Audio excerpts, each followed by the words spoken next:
Olá, queridos irmãos e irmãs, sejam bem-vindos ao nosso canal e à reflexão diária de hoje, dia 15 de julho, dia de São Boaventura. São Boaventura, nascido pelo ano de 1218, foi grande pensador, teólogo e místico. Foi discípulo de São Francisco e guiou com grande sabedoria sua ordem. Era um homem muito prático e profundamente contemplativo. Para ele, o amor tinha primazia em tudo e é o caminho da salvação. É no amor que se resume toda a teologia, conforme seu pensamento. Certamente que seu ensinamento tem tudo a nos dizer aqui e agora. Evangelho de hoje, Evangelho de Mateus 10, 24 a 33.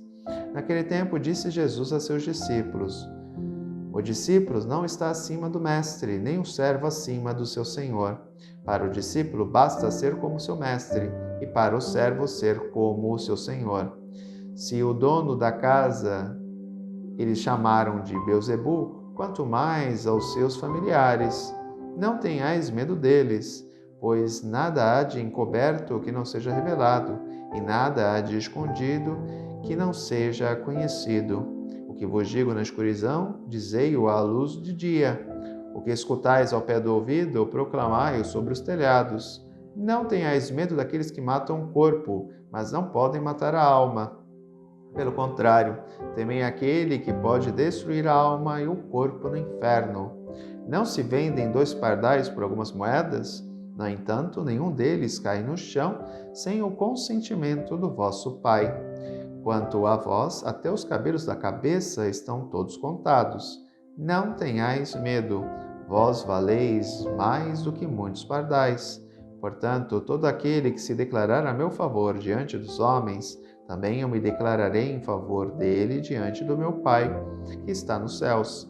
Aquele, porém, que me negar diante dos homens, também eu o negarei diante do meu Pai, que está no céu. É interessante que, diante das dificuldades, diante dos problemas, o medo e a ansiedade facilmente tomam conta do nosso coração. É onde vem a fraqueza, a vontade de desistir.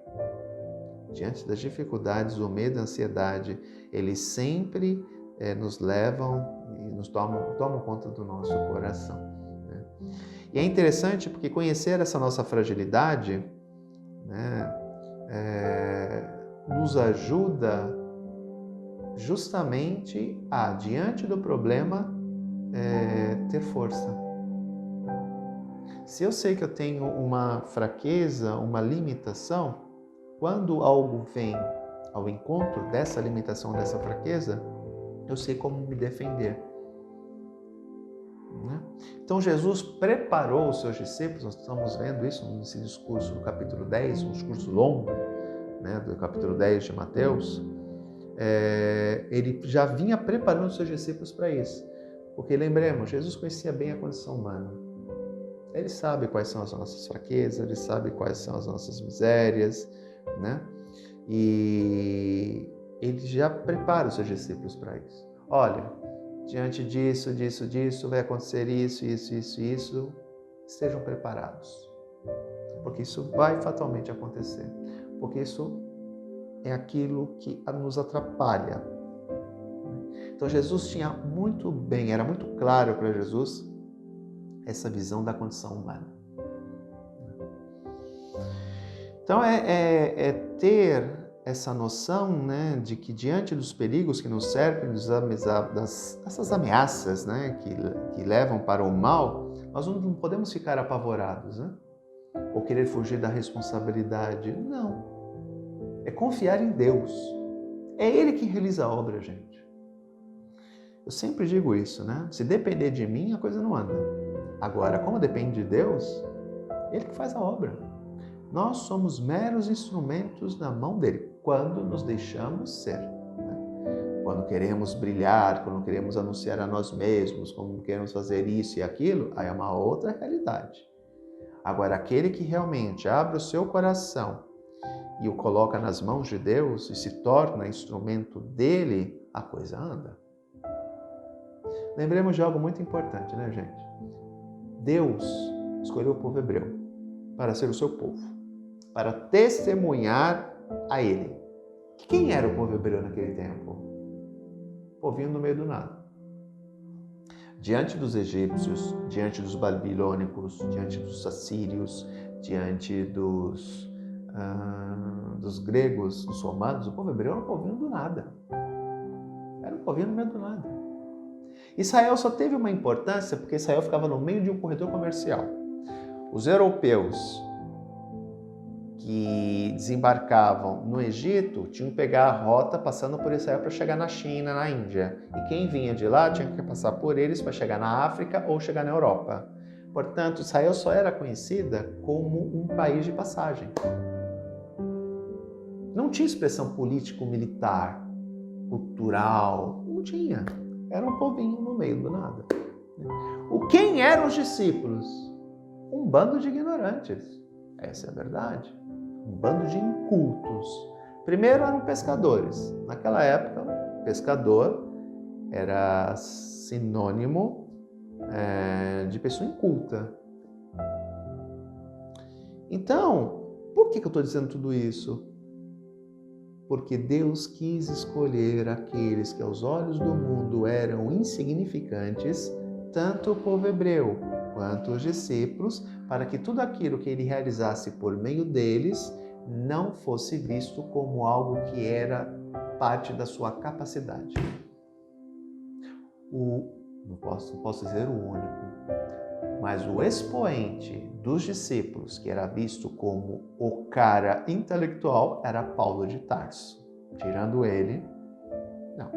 A segunda geração, sim, nós vamos ter Justino de Roma, Orígenes. Não, Orígenes acho que é mais adiante. Orígenes é mais adiante. Justino de Roma, que eram os pais da igreja, os padres da igreja, né? Agora não vamos lembrar. Tem uma coleção da Paulus, de capinha verde, que tem muitos escritos. Eram vários padres que tinham entrado em contato anteriormente, antes de se converterem para o cristianismo, com a cultura grega. Então eram pessoas de alto nível, eruditas, intelectuais, inteligentes. Mas é a segunda geração. A geração dos discípulos, não. Nós vamos ter um cobrador de impostos, vamos ter 4 pescadores, né? E os outros não fica claro quais eram as profissões deles, né? Mas não deveriam ser profissões importantes, até porque eles abandonaram tudo, né? Se fosse uma profissão importante, provavelmente não abandonariam. Então, é ter essa noção. Jesus escolheu aqueles que, aos olhos do mundo, eram pessoas insignificantes, pessoas incultas, para que tudo aquilo que fosse realizado por meio deles, através da ação do Espírito, não fosse dito, ele faz isso porque ele é um erudito. Não foi. Assim vemos como Deus se utiliza dos pequenos, né, para mostrar o seu poder. Por quê? Porque os pequenos não confiam em si mesmos. Os pequenos confiam em Deus. Um cara erudito, um cara intelectual, ele vai confiar na inteligência e na intelectualidade dele. Deus não vai agir através dele? Lógico que age em Paulo, mas Paulo teve um processo de conversão interior muito forte. Por mais que Paulo fosse um erudito, intelectual e um dos maiores escritores da primeira geração, olha as cartas de Paulo, né? Principalmente a carta aos Romanos, é o maior tratado teológico do Novo Testamento. A carta de Paulo é um tratado teológico, aos Romanos, tá? É um verdadeiro tratado teológico. Essa é a verdade. É difícil de ler, tá? E é um verdadeiro tratado. A obra da maturidade paulina. Paulo já está caminhando para Roma e vai morrer, né? Então, é o auge dele, vamos dizer assim, né? Paulo morre no auge da intelectualidade dele. Mas mesmo assim, o processo de conversão dele é tão profundo que a sua intelectualidade e a sua erudição não atrapalham. Agora, se a pessoa confia nela mesma, não vou dizer que a ação de Deus não se dê através dela, mas encontra um obstáculo. Já o pobre, quando eu digo pobre de espírito, né? Como está lá nas bem-aventuranças, né? Aquela pessoa humilde, né? que confia em Deus plenamente, é como o filho de Bartimeu, como o cego Bartimeu, né? O filho de Timeu larga o manto e se entrega completamente nas mãos de Deus, né? Aquele que consegue fazer este processo se torna um grande instrumento nas mãos dele, né?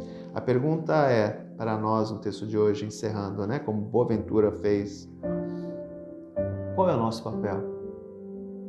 Nós realmente somos humildes e nos abandonamos às mãos de Deus completamente? Ou muitas vezes queremos fazer as coisas do nosso modo? Um grande abraço. Tchau.